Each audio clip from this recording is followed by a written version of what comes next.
Before we delve right into the story, please subscribe to this channel for daily stories and also drop a comment for us. Thank you. Rain drifted across the red dust lanes of Abo village, while Tai Okoro jogged past one peeling billboard after another. Her grandmother's shop, half tailoring studio, half convenience kiosk, stood at the very end of the row, its corrugated roof ringing like tin drums in the downpour. Inside, a single fluorescent tube flickered above folded anchor of fabric. Tai coaxed the bulb with a practice slap, then reached for her sketch pick, hungry to translate another design from imagination to cloth. A bell above the door jangled.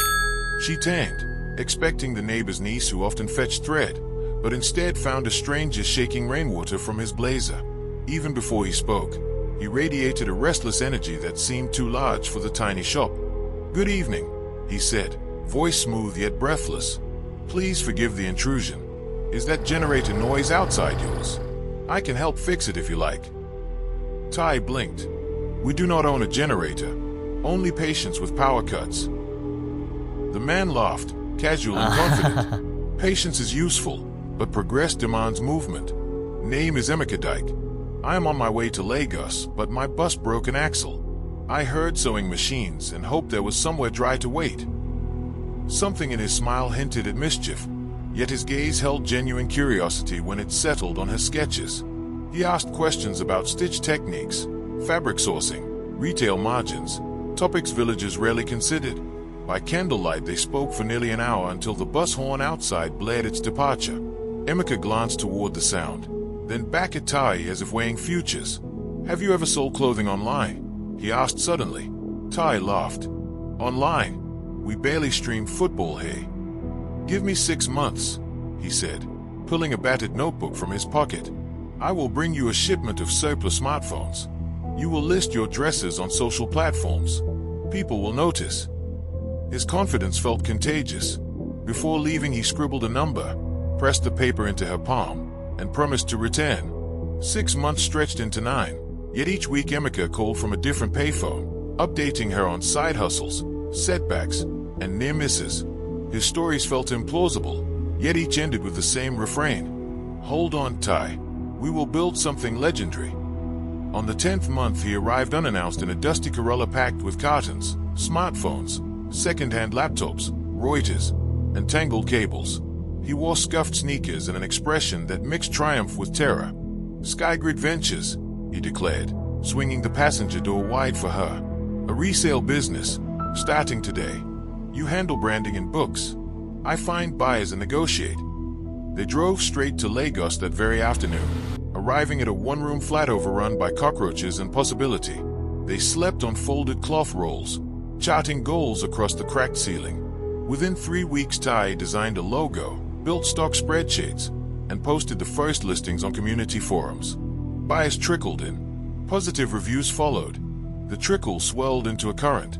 Money remained tight, but Emeka spent evenings walking her along the neon-lit Marina Promenade, pointing at corporate towers. "One day we will have offices there," he promised. When Tai worried about risk, he would recite a borrowed proverb: "The canoe that never leaves shore never catches fish." His optimism washed over her like gospel. At a street corner full of grill corn vendors, he produced a silver ring he could barely afford and asked her to marry him. Without hesitation, she said yes. Their wedding took place behind her grandmother's shop beneath strings of paper lanterns. Emeka's relatives arrived in 3 battered vans: siblings, cousins, a flamboyant aunt named Obianuju who wore gold bangles up both arms. "Our boy is finally anchored," Obianuju announced while measuring Tai with shrewd eyes. "Hope you can keep him from drifting." Laughter erupted, but the words carried an edge. During the reception, Emeka roamed from table to table collecting praise, while Tai helped servers refill rice platters. At dusk, she found him alone behind the makeshift stage, staring at their joint initials painted across a bedsheet. "We will be legends," he whispered, pulling her close. "Two imperfect souls, one unstoppable force." She placed her hand over his heartbeat and believed it. Skygrid Ventures rented a 3-room office inside an abandoned warehouse near the port. Leaky roof, cracked windows, perfect rent. Tai converted one room into a showroom lined with plywood shelves. Emeka purchased pallets of refurbished devices from customs auctions and private clearances. They reboxed items under skygrid labels, and Tai photographed each product beside potted plants to add warmth. She handled invoicing, taxes, customer support, and social media while tailoring side orders at night to keep cash flowing. Emeka sped across the city finalizing deals, retaining each evening with fast food cartons and breathless updates. 2 retailers in Abuja, 1 distributor in Accra. Our reach is continental, darling. Progress was intoxicating. Within 12 months, monthly revenue reached 7 figures in local currency. They hired 3 assistants, Chika for inventory, Tolu for deliveries, and Ifunanya, fresh out of Polytechnic, to manage online chats. Tai mentored each of them, remembering her own shaky beginnings. Yet as numbers climbed, something subtle shifted. Emeka, once enthralled by her spreadsheets and sketches, now skipped debriefs to schmooze new investors. He attended tech mixers at rooftop bars, returning past midnight smelling of cigar smoke and imported whiskey. When Tai asked about margins, he waved her off, saying, "Leave the big picture to me. You focus on fine-tuning." The words pricked, but she reminded herself that leadership required division of labor. She redoubled efforts, ensuring payroll never bounced and shipments left on time. The break that placed Skygrid on national maps arrived through the Lagos Startup Gala, an annual contest where budding ventures pitched before venture capital judges. 300 companies applied. Only 10 advanced to finals. Emeka submitted without telling Tai and delivered a whirlwind presentation heavy on charisma and projections. They won second runner-up and a modest grant. Photographers swarmed the winners. Emeka guided Tai to the edge of the frame, then stepped forward alone, arms raised. Newspapers the next day headlined, "Local Visionary Redefines African Tech Resale." Articles named Tai only as spouse. She convinced herself it did not matter who posed. The grant money mattered. The brand exposure mattered. Yet when clients arrived asking for Mr. Dyke's miracle business, she tasted something bitter behind her polite smile. Shortly after the gala, Emeka returned from a trip to Cape Town with a stranger in tow.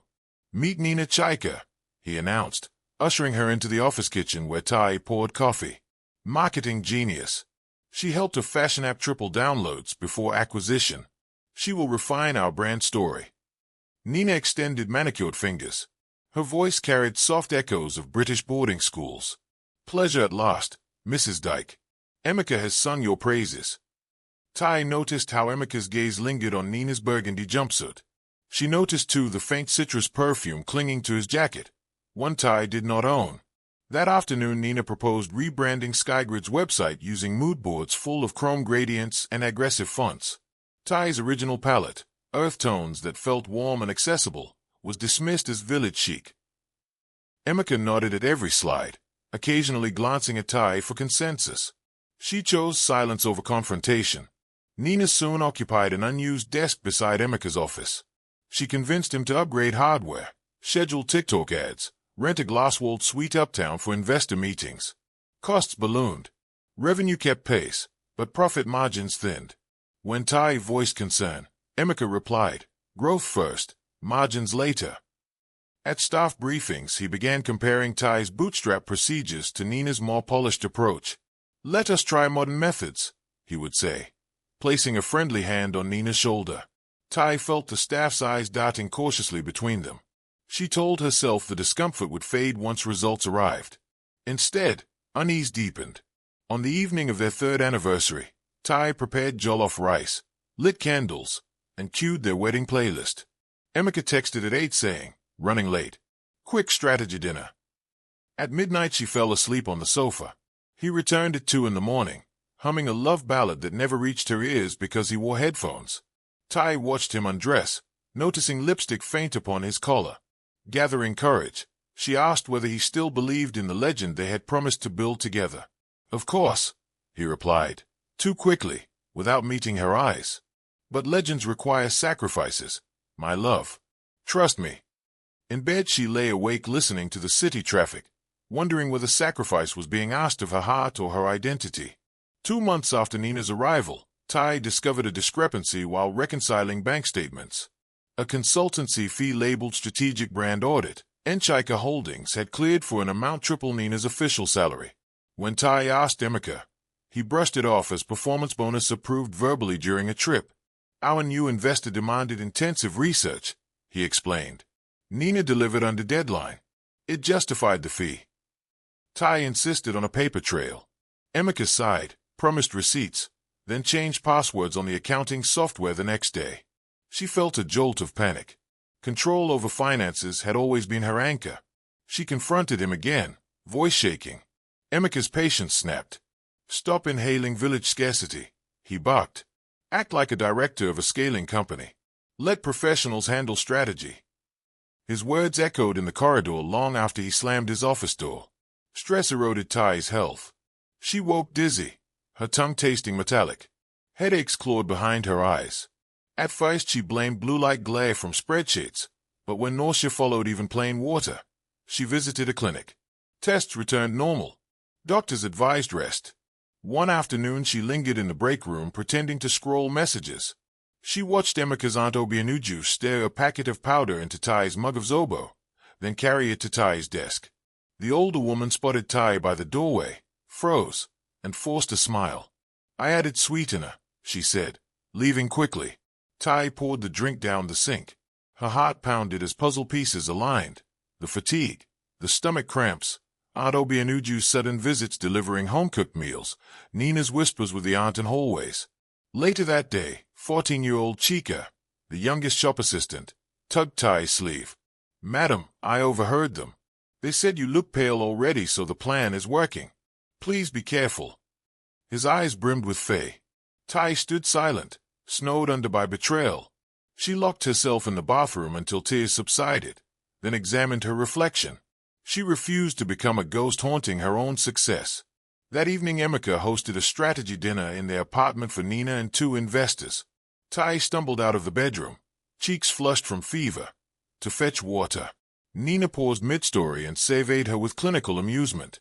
Poor thing, she murmured loud enough for all to hear. Overworked wives often become liabilities during fast growth. Emeka laughed, an empty, brittle sound, then said, She will bounce back. Village genes are resilient. Ty retreated into darkness long before dessert was served, but not before memorizing every smack. The following morning she opened a fresh notebook titled Operation Phoenix. Rage demanded action, yet she knew open confrontation might not only fail but place her in real danger. Instead she decided to collect proof, reposition ownership, and vanish on her own terms. She spent days feigning weakness, moving slowly, letting people underestimate her.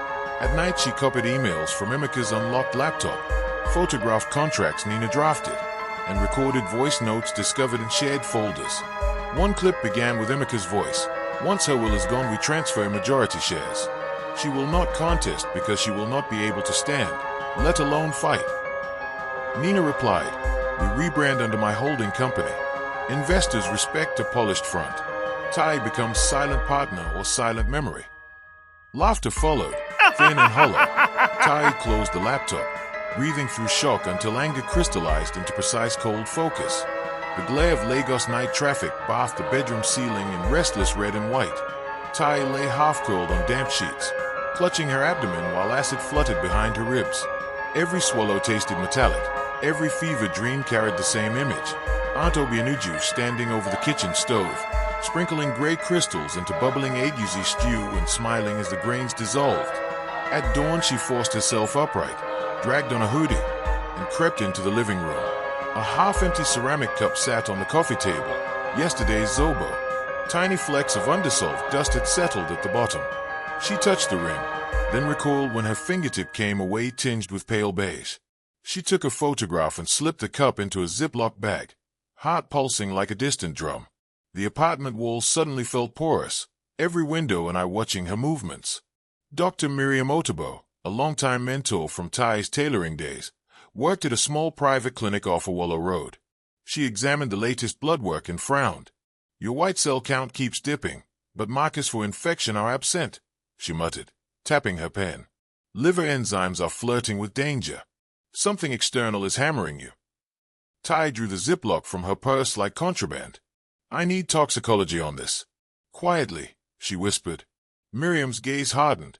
Are you saying you suspect poisoning? I am saying I trust science more than intuition, but intuition is screaming. Miriam sealed the cup inside another evidence envelope, labeled it Sample X, and slid it into a locked drawer. Results in 48 hours. If this is deliberate, involve the police. Tai shook her head. Not yet. A wrong move could cost more than health. She paused.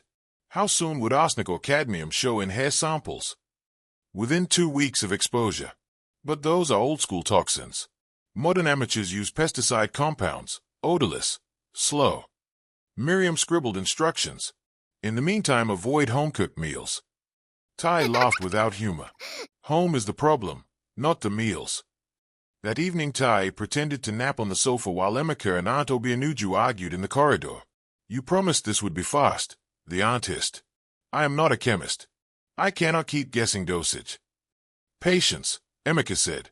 The investors finish due diligence next month.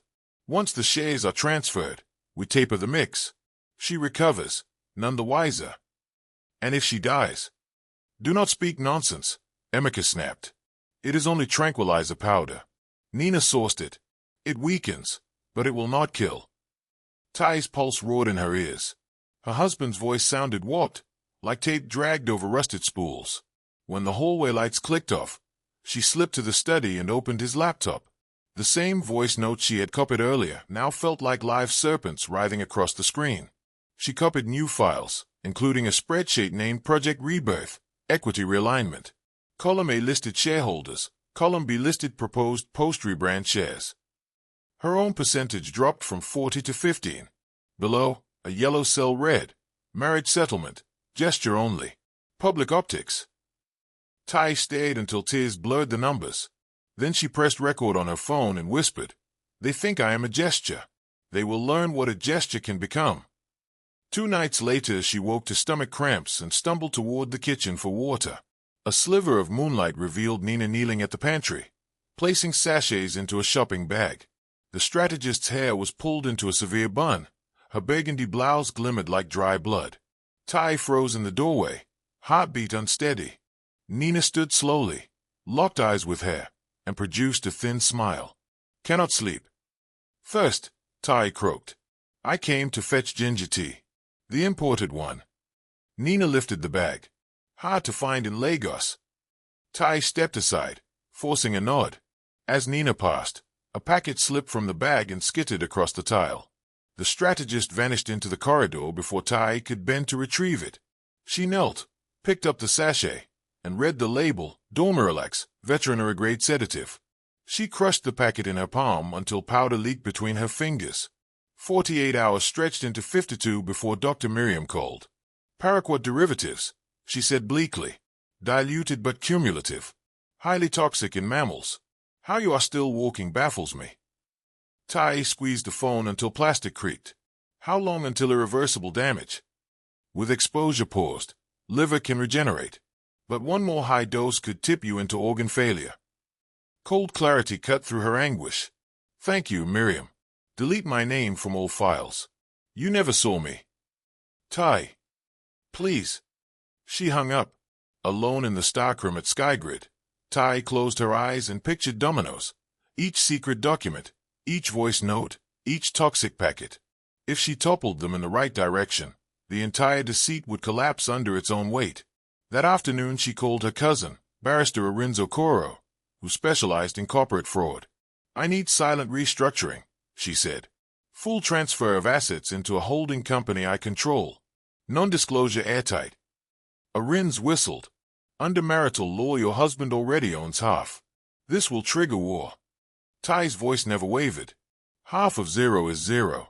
He is welcome to the ashes after I remove the timber. Arinz exhaled. Send documents. I will draw the trust deed tonight. Next she visited Chica, the teenage assistant, who had grown jumpy since warning her. She handed him a sealed envelope. If anything happens to me, deliver this to Barrister Arinz. No questions. Chica's eyes widened. Madam, please leave this place. They joke about increasing dosage. I will leave, she promised, resting a hand on his shoulder. But first we make sure they cannot hurt anyone else. For the next 2 weeks, Tai staged frailty with the precision of kabuki theater. She moved slowly, letting shoulders sag, lips pale, voice whispery. She arrived late to meetings and leaned heavily on furniture. Observers, investors, staff, even Nina, assumed she teetered on collapse. Inside this facade she worked like wildfire. With a rinse she filed a silent name change for Skygrid Ventures, transferring 51% voting rights to Phoenix Dawn Holdings, a shell registered in her grandmother's maiden name.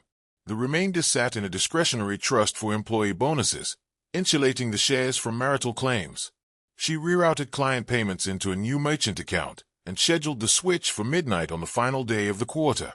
Accounting software, still bearing Emika's updated password, would automatically reconcile to the new ledger. During lunch breaks she visited a locksmith and commissioned 2 identical safes. One would house the company's founding paperwork. The other would be delivered empty to Emika's office, decoy for the inevitable scramble. A single misstep could expose her, so she built reminders into her phone calendar titled innocuous things like by papaya that in reality meant backup voice evidence to cloud. To conceal the cloud account, she created an email under the alias Isabella Knight. Every night she studied investor correspondence and sniffed for lies. Nina's latest pitch deck promised a brand relaunch gala featuring European venture capitalists. Tai silently forwarded the deck to 2 investigative bloggers under embargo, along with audio that recorded Nina mocking village wives who cling to outdated equity. The fuse was lit. It only needed time. On a humid Wednesday, Emika appeared in the warehouse showroom carrying a bouquet of crimson roses. "You look stronger," he announced, loud enough for staff to overhear. "Let us celebrate a fresh start. I booked a weekend getaway in Calabar. Just you and me." Tai steadied herself. The getaway matched the timeline Chica overheard. A secluded location, perfect for accidental misfortunes. She forced a smile. "Weekend sounds lovely. Let me tidy up some paperwork first." Emika placed the roses on her desk, bent to kiss her forehead, then strode away, already dictating voice memos about guest lists and champagne budgets. Tai inhaled the rose's perfume and detected a faint chemical undertone. She dropped them into a trash bin, heartbeat thrumming like a marathon starter gun. That night she finalized her escape checklist inside her notebook. Transfer ownership documents. Signed. Scanned. Double encrypted. Freeze joint bank accounts via urgent fraud hold at 5:59 local time. Remove personal belongings and irreplaceable prototypes by dawn. Leave wedding ring in study with predated letter of resignation. Publish scheduled video at 8 o'clock. She flipped to a blank page and wrote a single line in blue ink. "Tomorrow I transform from evidence to echo." Thursday 4:15. Lagos humidity wrapped the streets in soupy mist. Tai parked a rented van behind the warehouse and loaded crates of archived documents, prototype devices, and her grandmother's treadle sewing machine, symbolic inheritance, heavy as oath. Chica arrived on a borrowed Okada, engine sputtering. He helped tape cartons while scanning alleys for watches. "Madam, safe house arranged," he said. "My older brother's apartment in Yaba. 2 rooms, gated compound." "Bless you," Tai replied, handing him an envelope thick with Naira notes and a new smartphone. "This number is for emergencies only." At 5:59 exactly, Arins triggered the fraud hold. Joint accounts zeroed out for 48 hours pending investigation. Automated emails pinged Emika's inbox. He would wake to frozen assets and cryptic bank jargon. Tai locked the warehouse, returned keys to the night guard, and whispered, "Thank you for keeping an eye on my kingdom." The guard, unaware of subtext, saluted her with a sleepy grin. At home she found the study lit by dawn's first gray. She placed her wedding ring on Emika's favorite ledger, then slid a letter beneath it. The letter read, "Emika, the empire I built is not a stage for your betrayal. You may keep the spotlight. I keep the foundation. When truth knocks, open the door." Tai. She left his laptop open on the spreadsheet that demoted her. Beside it she set the veterinary sedative packet, now sealed inside evidence film. As she stepped into the corridor, Aunt Obianuju emerged from a guest room, turban askew. "Where are you going at this odd hour?" the aunt croaked. "Shopping," Tai answered softly. "Long list." She offered no further explanation and walked away, leaving the older woman blinking in confusion. Outside, the rented van pulled into traffic moments before the sun cracked the horizon. At 8 o'clock, while Emika still wrestled with bank helplines, social media feeds erupted. A thread by it: "She built it, Africa. I co-founded a tech company. My husband tried to erase me. When poisoning failed to silence me, I recorded everything. Here's a 10-minute video detailing how women can detect, document, and defeat betrayal. The video, shot in Miriam's clinic against a plain white backdrop, showed Ty holding 3 objects: her lab results, the sedative sachet, and the equity spreadsheet. Her voice remained steady as she explained each artifact, then invited viewers to download an encrypted folder containing redacted evidence. Within an hour, the hashtag #SheBuiltIt trended across West African Twitter. Influencers reposted clips. Health advocates demanded police investigation. Articles appeared on tech blogs. Founder exposes attempted corporate coup by husband and mistress. Emeka's phone detonated with messages. Investors canceled morning calls. Staff formed whispering huddles.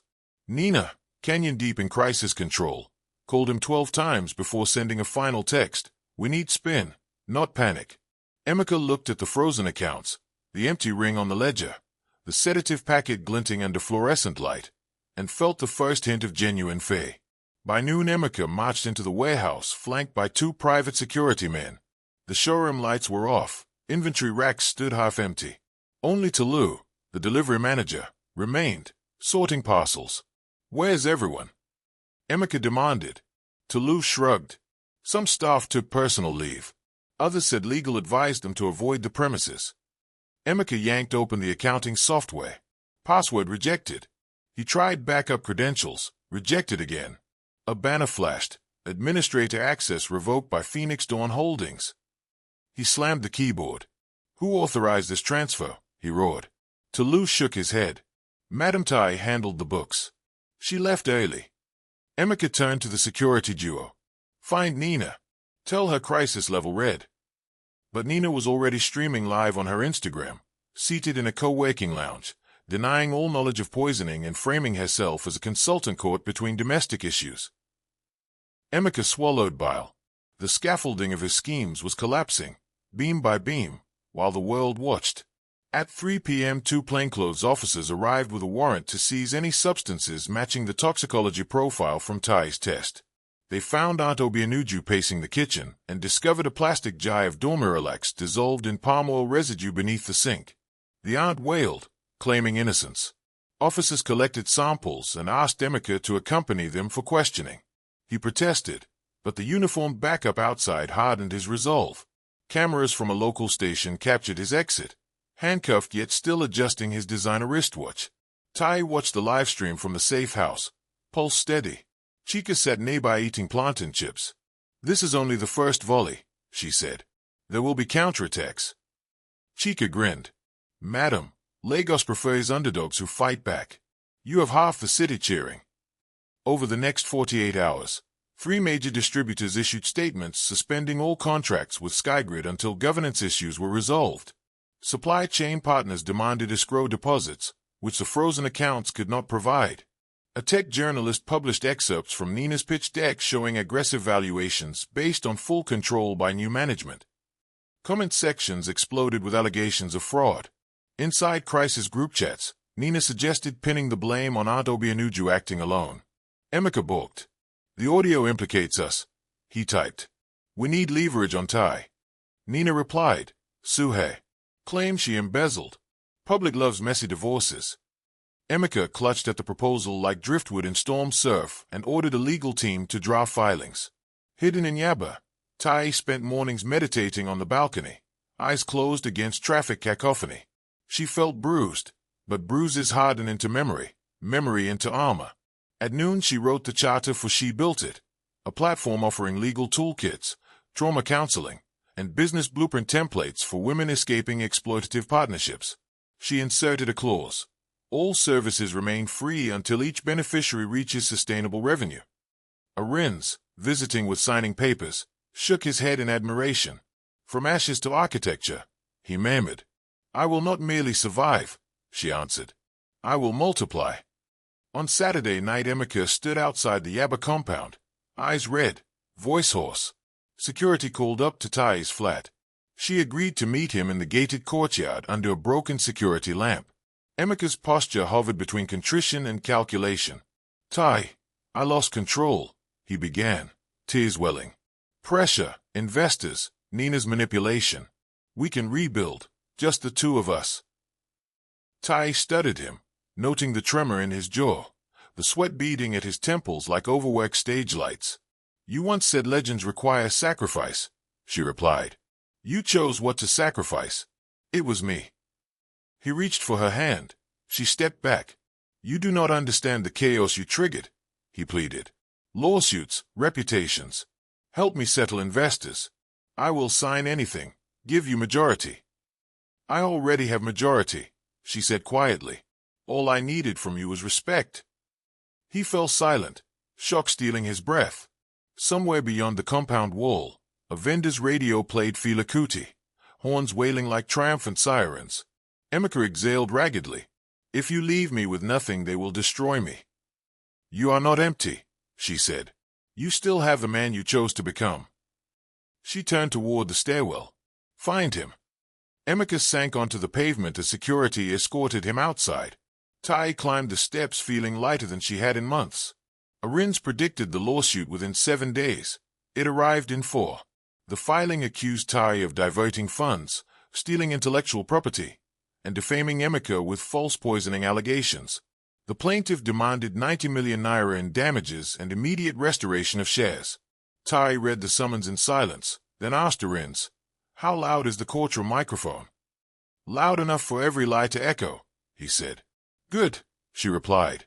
"Make sure the judge receives copies of the toxicology, the audio recordings, and the bank discrepancy charts, and schedule a press pool for opening day." Arin's smile was feral. "Let them taste combustion."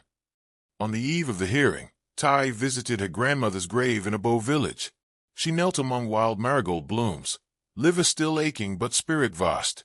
"Grandma, the cloth you taught me to cut has become armor," she whispered. "Tomorrow I go where truth stands alone. Stand with me." A wind drifted through the cassava field, carrying warm dust that smelled like first rain on clay. She pressed her palm to the headstone, feeling heartbeat steady. When she rose, twilight shadowed the horizon, yet she saw in that darkness the first glimmer of dawn's promise. 2 days before the first gavel drop, Tai stepped into a cramped conference suite at Arin's chambers. Peeling cream paint, oscillating fan, one-chip whiteboard. Yet inside those walls she felt taller than any glass tower. Arin stood at the head of a rickety table strewn with files. Beside him perched Folake Shanubi, a public interest advocate nicknamed the Bullet for cross-examinations that left opponents bleeding reputations. At the far end sat Corrida Lasanmi, a forensic accountant whose magic lay in tracing missing naira like heat-seeking missiles. Arins nodded toward a laptop running a slide deck titled Operation Truthfire, Evidence Flow. "Team, meet our founder and primary witness," he said. Folake rose, shook Tai's hand with surprising gentleness. "I have reviewed the audio," she said, dark eyes glittering. "Their arrogance is a gift." Corrida pushed a spreadsheet across the table. "Here is the money trail. 53 bogus invoices from Nina's shell agencies. We color-coded transactions that cleared during your hospital visits." Tai traced one red line with her finger. "Each withdrawal matches dates when I was too weak to log into accounts." "Exactly," Corrida confirmed. "Pattern is kinetic. Jurors love patterns." Folake uncapped a marker and sketched a triangle on the whiteboard. Poison, fraud, ownership. She circled the center. "We present all 3 as one conspiracy. Jury sees man and mistress plotting slow murder to seize shares. We are not just defending your wealth, we are indicting their humanity." Tai inhaled.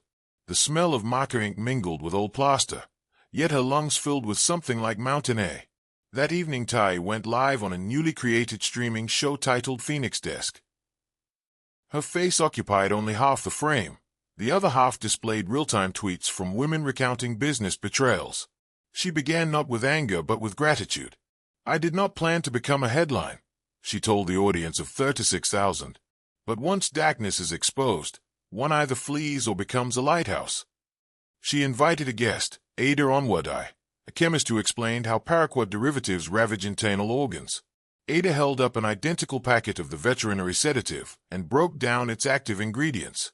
Viewers posted vomiting emojis and fire icons. Midstream, a caller identified as Ola from Abuja asked, What if the court rules against you because influence decides justice in Nigeria? Tai answered calmly. Influence bows to evidence when millions of eyes watch. We are those eyes. Stay with me. The stream ended with a digital counter showing donations to a communal legal fund, already crossing 2 million naira.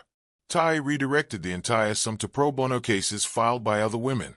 Her phone pinged with praise, but she silenced notifications. Applause was pleasant, yet she was building something steadier than applause. Across town, Nina refreshed her Instagram feed and watched followers nosedive by the thousand. Comment sections once filled with Queen of Strat, now brimmed with coffin emojis and hashtags like #ToxicNina. She tossed her phone onto a marble countertop and spun toward Emeka. We have to counter. Story is running feral. Emeka paced, hair uncombed. We sue, we salvage, he muttered. Spoke to Barrister Whale. He wants an outrageous figure to scare her into settlement. Your wife walks into court carrying the sympathy of a country, Nina snapped. Outrageous figure only paints us greedy. Emeka rubbed his temples. Then we leaked that she hid assets overseas. Cast doubt on her virtue. Nina exhaled, eyes narrowing. She knew deflection, yet something in Emeka's desperation unsettled her. The alliance that once felt electrifying now resembled handcuffs welded between sinking swimmers. Night before trial, Folklore visited the safe house with an audio tech. They set up a portable mixing board on Tai's kitchen table. Chica watched wide-eyed as meters danced. Folklore explained, jurors need clarity. We isolate each admission, amplify frequencies, clean background hum. Confessions will sound like they are whispering directly into the jury box. They played the first clip, Emeka's voice boasting, once her will is gone we transfer majority shares. The cleaned version felt colder, more intimate, every inhale audible. Tai swallowed. Play it again, she requested, not out of doubt but out of resolve. After the third playback, her pulse steadied to the rhythm of truth. Monday's sunrise painted the federal high court facade in pink gold. Media vans already clogged the curb. Vendors hawked puff-puff. Microphones dangled from every balcony. Placards read justice for Tai. Tai arrived in a modest navy suit sewn by her own hands, head held as straight as a ruler. When cameras flashed, she remembered her grandmother's voice. Carry yourself like testimony long before you speak a word. Inside the foyer, Emeka waited with his counsel. Expensive gray suits, leather briefcases, grim faces. Emeka attempted a nod. Tai answered with polite neutrality, as one might acknowledge weather. Court clerks called the matter of Dyke versus Okoro at Alfo Lake, and Arins took flanking positions beside Tai at the defense table. Judge Onyekachi Nwosu, silver-haired yet laser-eyed, entered. His gaze scanned the packed gallery like radar. We will have order, he intoned. The words held seismic weight. Chatter dissolved. The silent uprising had reached its proving ground. Plaintiff's counsel, Barrister Whale, droned for 30 minutes about marital betrayal, alleged embezzlement, and irreparable harm to a visionary entrepreneur. He flourished bank summaries highlighting the frozen accounts. Folklore rose without papers. She spoke with melody yet forged of steel. Your Honor, you will hear 3 things, she began, ticking invisible points in the air. 1. The plaintiff orchestrated a calculated poisoning to debilitate his co-founder. 2. He conspired with the so-called brand strategist to falsify invoices and siphon corporate funds. 3. When the defendant refused to die quietly, they sued to steal in daylight what they failed to steal in shadows. Murmurs rippled through the gallery. Folklore bowed slightly. Evidence abundant. Witnesses willing. Let truth speak. Judge Nwosu nodded once. Proceed. First witness, Dr. Miriam Otobo. White coat crisp, voice calm as rainfall. She explained paraquat toxicity. Held up lab charts. Barrister Whale attempted to undermine her by pointing out she was a personal friend. Miriam answered, friendship cannot alter enzyme levels. She tapped the chart. Science writes its own testimony. Next she produced the sedative packet retrieved from Tai's pantry. The prosecution objected, claiming chain of custody issues. Folklore countered with timestamped police video and a sworn statement by the officers who seized it. Objection overruled. Jaws tightened at the plaintiff's table. Corey presented animated slides following money through Nina's shell companies. Color arcs darted across the screen. each landing on an account labeled Personal Consultant Discretionary. Correid concluded, in 15 months, 72 million naira left Skygrid for services that produced no deliverables. Meanwhile, legitimate suppliers waited 90 days for payment. He clicked to the final slide, a side-by-side of Ty's hospital dates and transaction timestamps. Perfect overlap. Even the stenographer paused to look. Folklore, Your Honor, we submit Exhibit P.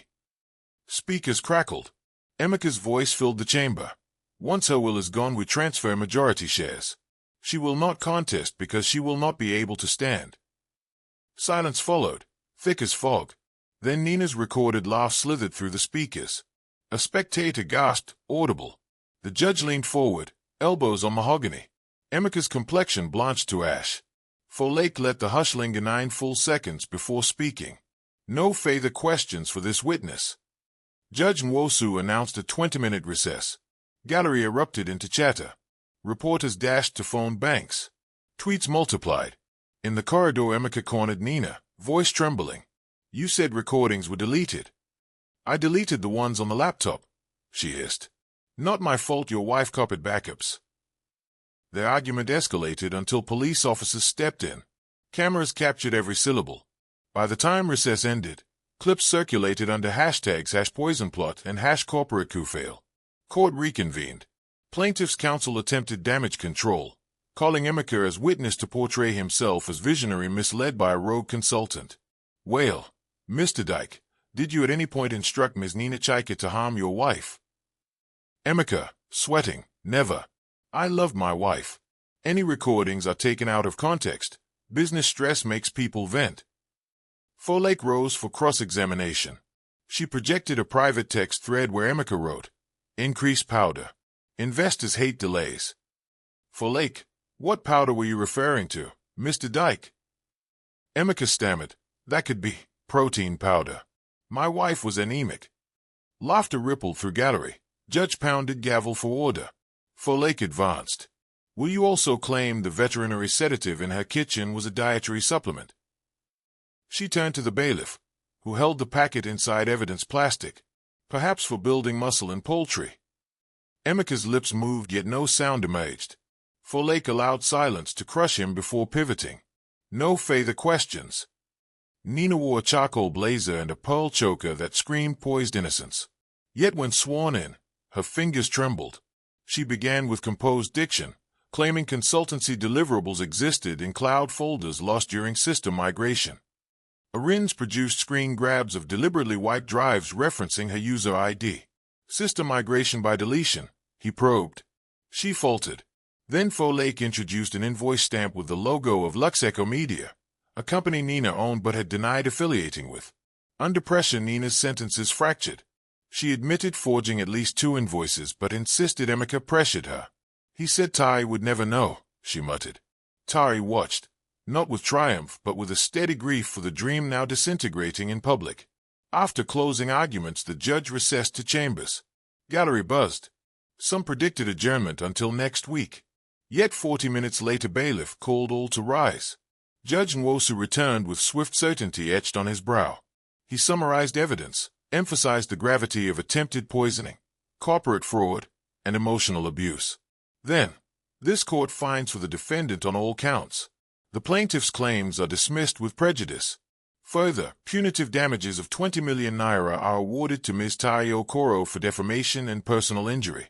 Costs payable by Mr. Emeka Dyke and Ms. Nina Chika jointly. Gavel struck.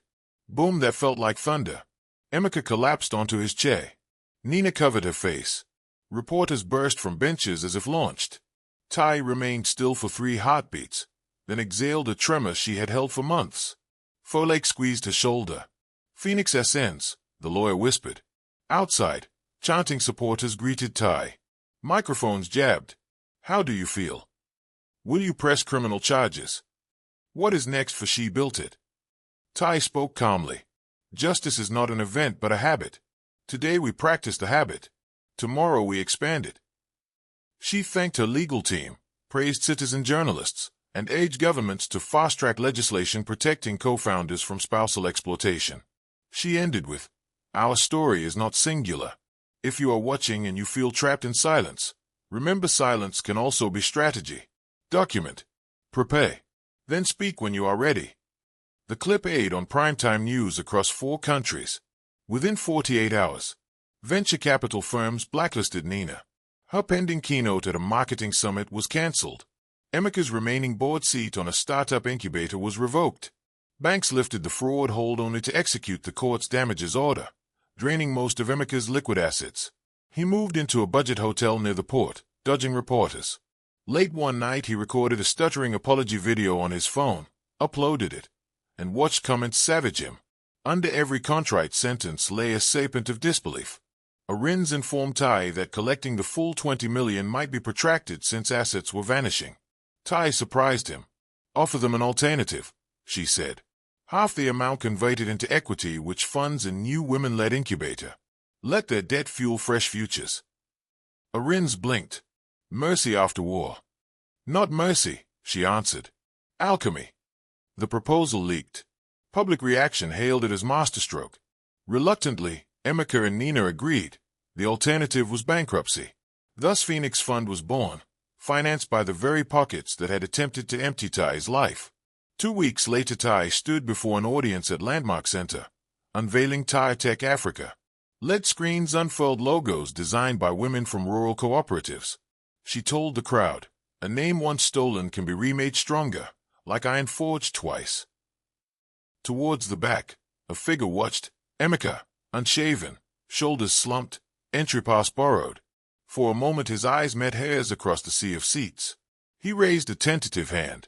She offered a small nod, nothing more. That acknowledgement neither condemned nor welcomed. It simply confirmed that both still existed, separate planets now. One evening an envelope arrived at the safe house. No return address. Inside lay a single page. Tai. Therapy is brutal but honest. I see now the cost of chasing glitter. Thank you for stopping me before my soul calcified. I work at a shelter kitchen now, scrubbing pots. Heat and soap are teaching me humility. Nina. Tai folded the letter, placed it in a wooden box labeled lessons. She wrote no reply. Some dialogues flourish only in silence. On a breezy Saturday, she returned to Abo village carrying a prototype tablet preloaded with an app that connected local artisans to urban buyers. Children gathered as she set the tablet on her grandmother's tailoring table. Talent deserves horizon, she told them, fingers gliding over the interface. Distance is no longer a wall. An elderly neighbor asked if the app required English. Tai tapped a button. Igbo translations appeared. Laughter erupted. Pride shimmered in villagers' eyes, like dawn reflecting on dew. Tai glanced at her grandmother's portrait on the wall. The old woman's smile, captured years ago, now felt like prophecy fulfilled. Weeks later, before sunrise in Lagos, Tai jogged along the marina. The lagoon's surface mirrored violet clouds. Each breath tasted of rust and salt and unbounded possibility. Her phone buzzed. A message from Folklore, Global Women in Tech Summit invites you as keynote. Paris, November. Another buzz, Corey sharing first quarter numbers. Tai Tech already profitable. She slowed near the water, heart hammering, and whispered into the breeze. I did not just survive. I authored the storm. The wind lifted her words and carried them across the lagoon toward a city waking to hustle, hope, and the distant echo of a phoenix's wings. 2 weeks after the civil verdict, Lagos street vendors still waved front-page spreads of Tai's victory to passing taxes. Some headlines read Poison Plot Princess beats Tech Mogul. Others adopted gentler angles like Phoenix of Abo inspires Africa's daughters.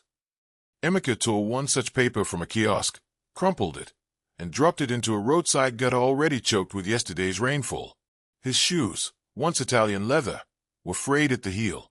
His beard, once trimmed to influencer precision, bristled in uneven patches. But his eyes retained the restless calculation of a gambler believing the deck still had one trick left. He dialed a number he had sworn to delete. When the voice on the other end answered, he said only, "We need to talk about leverage." In a bright co-working loft overlooking the lagoon, Tai faced 50 women huddled behind laptops plastered with stickers. Code like a girl, intuition is data. She built it. They were finalists in Tai Tech's inaugural hackathon, challenged to build supply chain dashboards for rural artisans. Mentors paced between tables, offering guidance. Tai stood back, arms folded, absorbing the hum of possibility. Folklore approached, tablet in hand. Press wants a quote about your next expansion, she said. But you look somewhere else entirely. Ty smiled. I keep hearing my grandmother's sewing machine in my head. Each keystroke is a pedal push on the next quilt of opportunity. She paused as her phone buzzed with a message from an unknown number. I am outside the building. 5 minutes of your time. Please. Folklore noticed the tension coil in Ty's shoulders. Problem. The ghost lingers, Ty murmured. Stay with the coders. I will handle it. Emeka waited in the alley beside the building's service entrance, clutching a manila folder.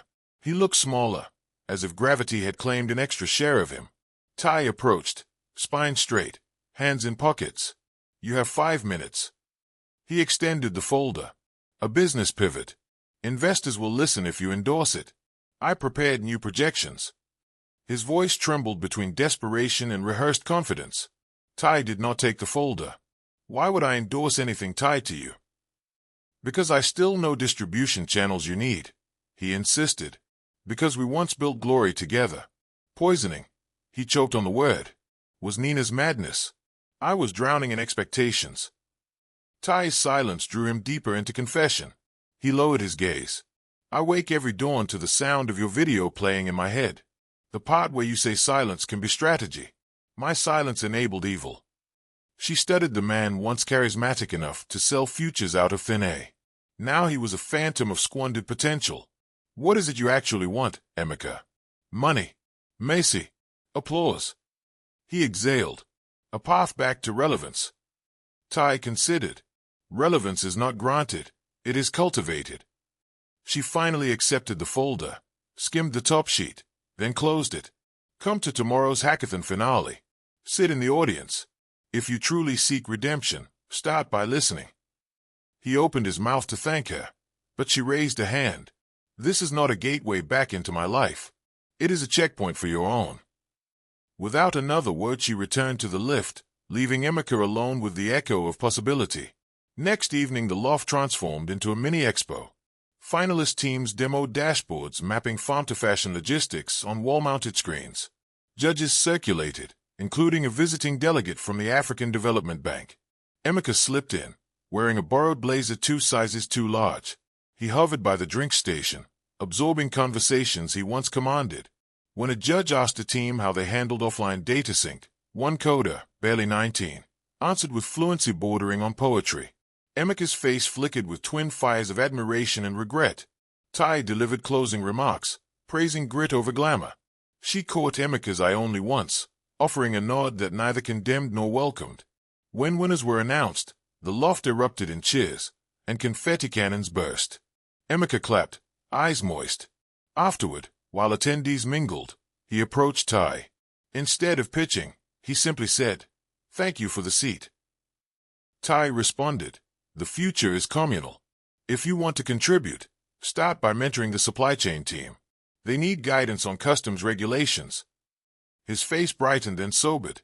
"You would trust me near them." "I trust protective systems," she answered.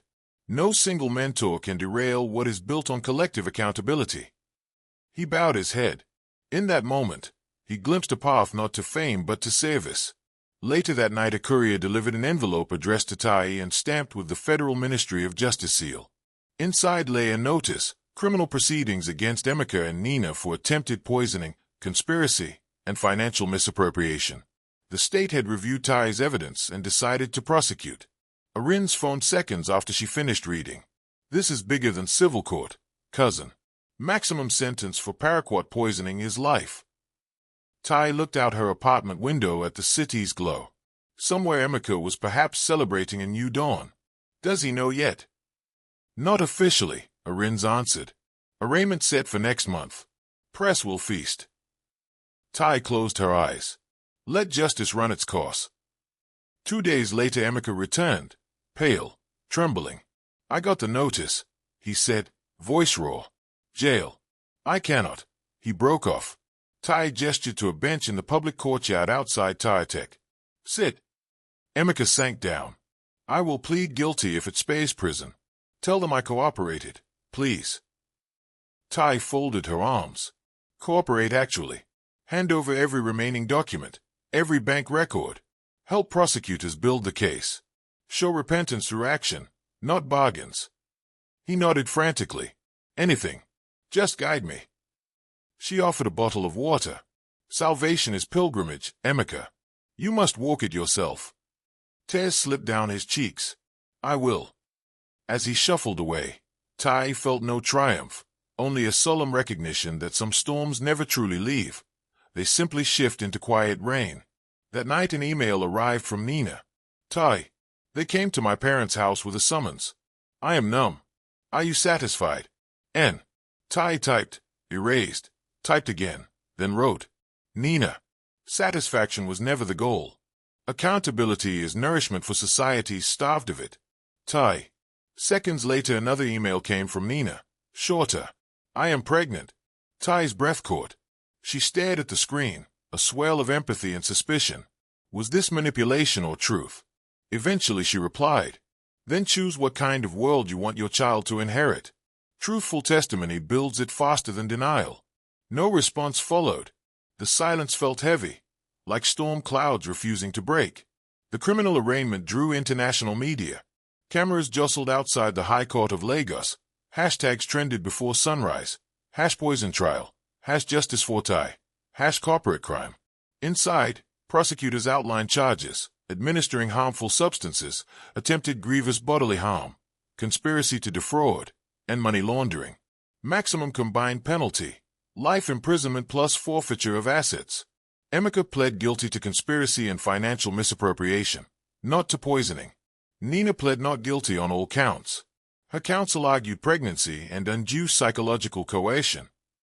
The judge ordered medical verification and set trial for 6 weeks hence. Day 1 of the trial resembled theater. 12 jurors filed in, eyes wide at the press pit.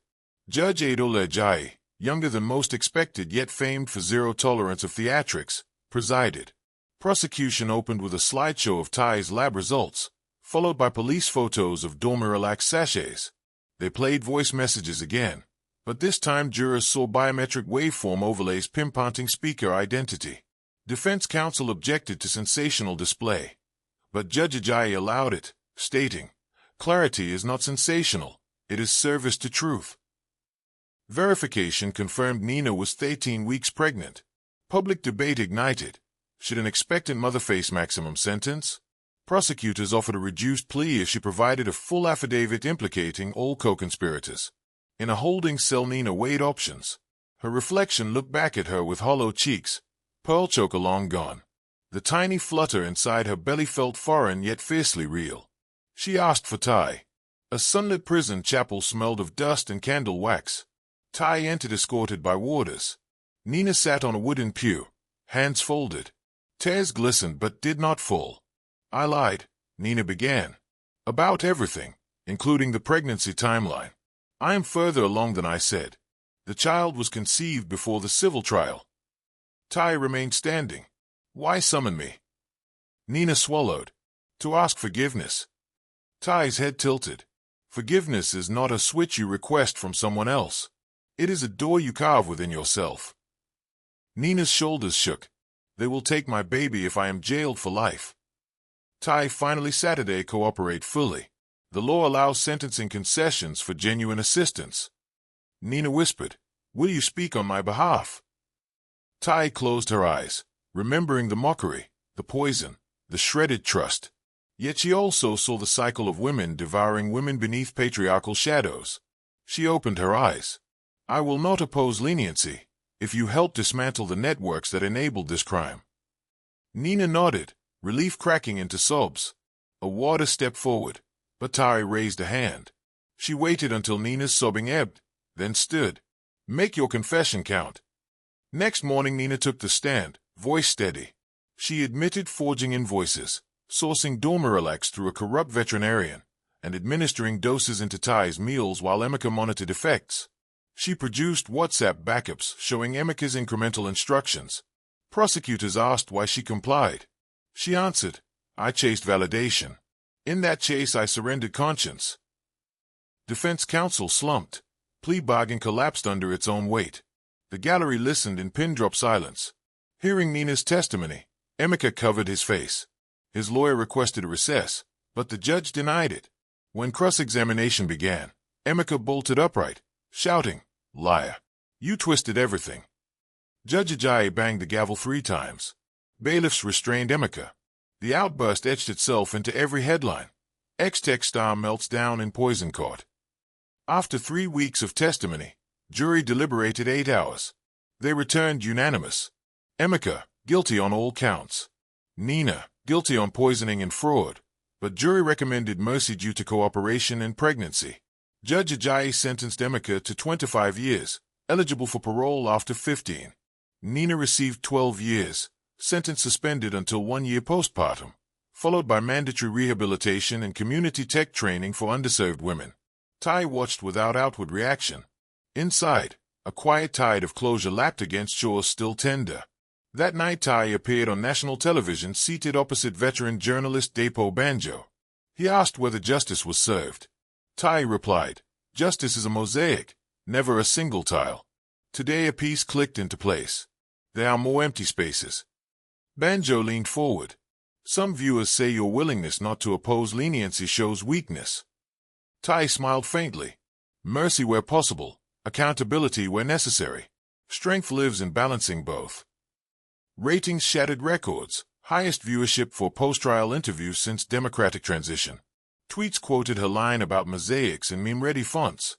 Months later Tai received 2 letters. First, from Emeka. "I write from a place stripped of mirrors. The man I meet in the metal door's reflection frightens me. I begin therapy next week. I will not ask for forgiveness, only the chance to repay damages through any wage-earning work." Second, from Nina. "Gave birth to a girl. Named her Terioma, a reminder that truth births new beginnings. I will teach her that ladders built on lies collapse. Thank you for the chance to rebuild." Tai placed both letters in her box of lessons. The wooden lid now barely closed. The weight of lived experience overspilled its hinges. On a rainy afternoon she visited the prison library where Emeka now worked as a clerk. They sat separated by bars painted sky blue. He handed her a ledger of donated books tracked for literacy programs. 15 prisons nationwide have satellite libraries now, he said quietly. "Your Phoenix Fund sponsored for." Tai flipped pages, impressed. "You digitize catalogs." "Learning to save purpose calms the mind," he replied. "I may die behind walls, but ideas walk free." Tai nodded. "Keep building." She stood to leave. Emeka grasped a bar, voice barely above whisper. "Thank you for not erasing me entirely." She met his gaze through steel and rain. "Everyone writes their own erasure or resurrection. I only turned on the light." As she exited, thunder rolled across the compound, but in its rumble Tai heard not destruction, only cleansing. 6 months after the criminal verdict, an electric buzz pulsed through Eco Convention Center as 300 founders filed past banners reading Phoenix Fund Cohort 1. The program, financed by court-ordered equity and public donations, chose 20 ventures run by women survivors of betrayal, displacement, or violence. Tai stood behind the podium holding a slim tablet. The screen showed a map of Africa overlaid with dots from Cape Verde to Kilimanjaro, each at a microhub where Phoenix grants now funded code schools, supply chain co-ops, and telehealth kiosks. "When a phoenix rises," she told the audience, "the flap of its wings is not applause for itself but wind for every smaller bird trying to leave the nest." Applause thundered, cameras flashed. Yet Tai's gaze lingered on the founders in the back row, quiet eyes burning with the same shy fire she once carried in a tin-roofed tailoring shop. After the ceremony, she slipped into a glass meeting cube. Waiting inside were 3 regional telco executives. They offered data zero rating across 10 countries if Tech would preload its artisan-to-consumer platform on low-cost smartphones. Tai counted, zero rate only if 20% of your retail outlets display products made by our rural suppliers. The executives hesitated, then agreed. Deal sealed. Tai leaned back, heartbeat calm. Negotiation had once frightened her. Now it felt like sewing, a measured glide of thread through fabric. At 1:12 Lagos time, her phone pinged. The organizing committee of Global Women in Tech sent final keynote logistics. They wanted her to close the Paris summit with a talk titled From Evidence to Echo, When Personal Justice Fuels Public Innovation. Tai drafted an outline on the balcony, barefoot, Night went tugging at her braids. Under streetlights, a group of teenagers practiced choreography. TikTok dreams alive beneath amber glow. She smiled. The future danced restlessly, and she was its beat. Before leaving for Paris, Tai returned once more to a Beau village. Rain glossed the cassava fields. The tailor shop's corrugated roof had been replaced with solar shingles donated by Phoenix engineers. Inside, girls hunched over sewing machines that generated their own battery charge. Tai placed a folded cloth bundle on her grandmother's grave, a quilt embroidered with QR codes linking to each artisan's online storefront. Could not bring flowers, she whispered, so I brought pathways. Wind rustled papaya leaves as if in gentle applause. She knelt, palms pressed to the damp earth. I vowed I would not break. Instead, I built. The building never ends, but today the walls feel firm. She closed her eyes. In the hush she heard the old woman's laugh, bright as bobbin chime. Weeks later in the Palais des Congrès, 4,000 attendees rose when Tai took the stage. She spoke of spreadsheets that disguised poison, of evidence gathered under moonlit despair, of lighthouses disguised as lawsuits. But this, she said, sweeping a hand toward charts showing Phoenix-funded startups, is the greater verdict. When systems fail, we build new ones. When trust shatters, we prototype better contracts, legal and emotional. She ended with a Yoruba proverb her grandmother loved: when the roots remain, new branches will find the sun. The whole erupted in a standing ovation that felt less like praise than a collective inhale before generational exhale. Back in the wings, Tai checked her phone. Emika's prison library had just launched an inmate coding course with Phoenix Grant tablets. Attached was a grainy photo of men in gray uniforms tapping Python into second-hand laptops. Emika's caption read, "Branches reaching." Tai typed a single reply, "Keep watering." On the first anniversary of the verdict, Lagos Daily ran an op-ed titled "The Quiet Power of Documentation." It quoted Tai's mantra, "Silence can be strategy," and reported that 12 attempted murder investigations had opened nationwide because spouses, emboldened by Tai's case, came forward with diaries, recordings, and blood tests. That evening Tai sat on her apartment roof. The city hummed below, radiant as circuitry. Chica, now lead logistics analyst at Taratech, joined her with 2 mugs of zobo, unsweetened. They clinked cups. "Remember the warehouse night you said we would burn everything?" Chica asked. "We did." Tai smiled, then forged steel in the ashes. In the sky a plane blinked, headed north. Paris again, or maybe Nairobi. Journeys led upon journeys. Tai inhaled night air tasting of rain and possibility, and felt the old scars on her wrists where fever fours once sat, reminders that skin can seal, spirit can thicken, and broken wings can learn not just to fly but to carry others in their updraft. Somewhere far below, a sewing machine kicked into rhythm. Somewhere farther, a phoenix beat its wings, invisible yet unmistakable, scattering sparks across a continent ready to ignite. Please don't forget to subscribe, like, comment your thoughts and share our channel with your friends. See you in the next story. From your favorite stories.